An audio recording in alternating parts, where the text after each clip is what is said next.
And Dr. Gary Habermas can tell us what is a creed and how do we know that this goes back even before Paul saw the risen Jesus, which scholars document at 2 years after Jesus was crucified, okay? So in the 24 months after Jesus was off the scene, okay, and it appeared to people in his resurrection, the fact is this message, what was communicated among people, this was oral, it wasn't written down.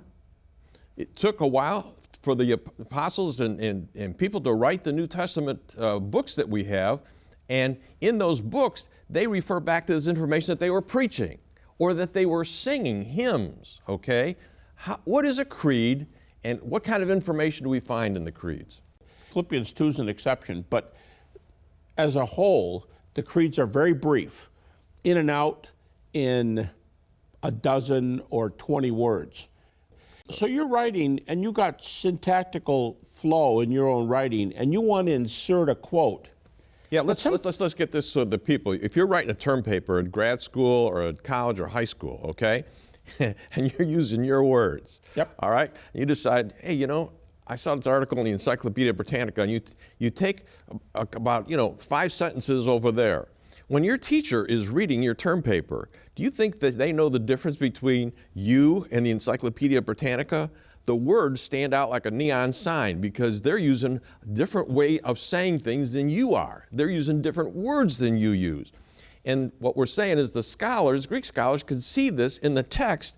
They're reading, all of a sudden, they're getting a rough statement, and they got some Aramaic words in there, and they're saying, right. Goodness sakes, this is not this guy that's writing. He got this from an earlier source. They can see the difference, and that's how you know in the New Testament.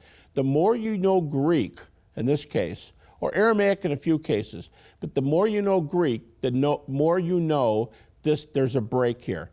Now, the best way the creeds are known is when the writer says, this is a creed. And some of them do that.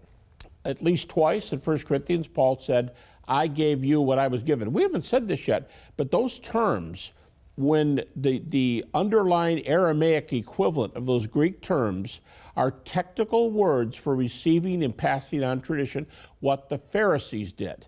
So we're in line there. Earlier in chapter 11, 1 Corinthians, Paul says, observe the traditions of the elders. Other times, writers in the New Testament will say, observe the early, what the word today might be catechism, the early teaching handed down, or the early tradition, or here's a trustworthy saying. That occurs several times.